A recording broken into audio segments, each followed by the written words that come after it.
आखिर किसान क्यों कर रहे हैं आंदोलन, क्या है उनकी मांग। तो दोस्तों स्वागत है आपका हमारे यूट्यूब चैनल डिजिटल एलिमेंट्स में। तो दोस्तों अभी तक आपने हमारे यूट्यूब चैनल को सब्सक्राइब नहीं किया तो सब्सक्राइब कर लीजिए, क्योंकि हम ऐसे यूट्यूब वीडियो लेके आते रहते हैं। तो दोस्तों चलते हैं, आखिर किसान क्यों कर रहे हैं आंदोलन, क्या है उनकी मांग। तो दोस्तों इसको अपन 7 पॉइंट के अंदर समझाएंगे।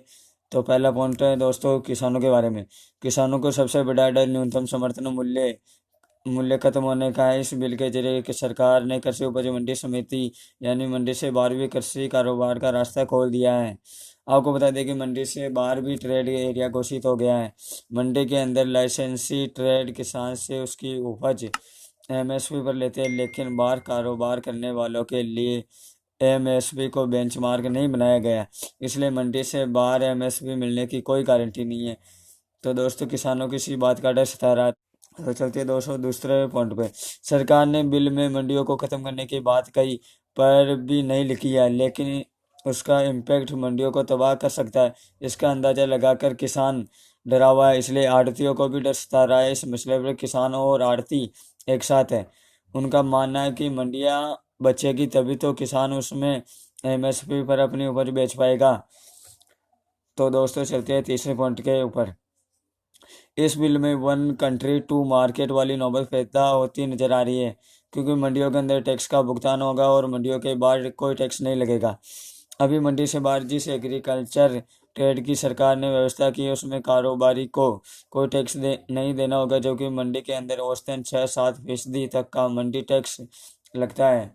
तो चलता है चौथे पॉइंट पे। किसानों की ओर से यह तर्क दिया जा रहा है कि आड़तिया या व्यापारी अपने 6-7% टैक्स का नुकसान न करके मंडी से बाहर खरीद करेगा जहां उसे टैक्स नहीं देना है। इस फैसले से मंडी व्यवस्था तो उत्साहित होगी, मंडी समिति कमजोर होगी तो किसान धीरे धीरे बिल्कुल बाजार के हवाले चला जाएगा, जहां उसकी उपज का सरकार द्वारा तय रेट से अधिक भी मिल सकती है और कम भी। तो चलो चलते हैं 205वें पॉइंट पे।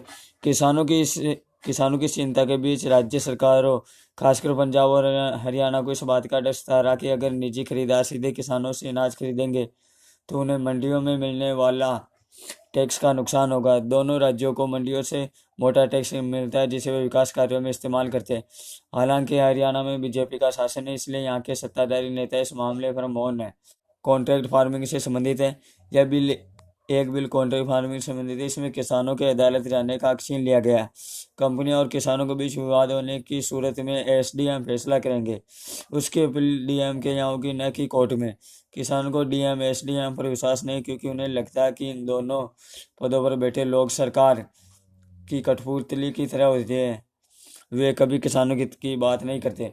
तो चलो लास्ट पॉइंट है दोस्तों, यह भी प्रमुख है जो कि एमएसपी पर है।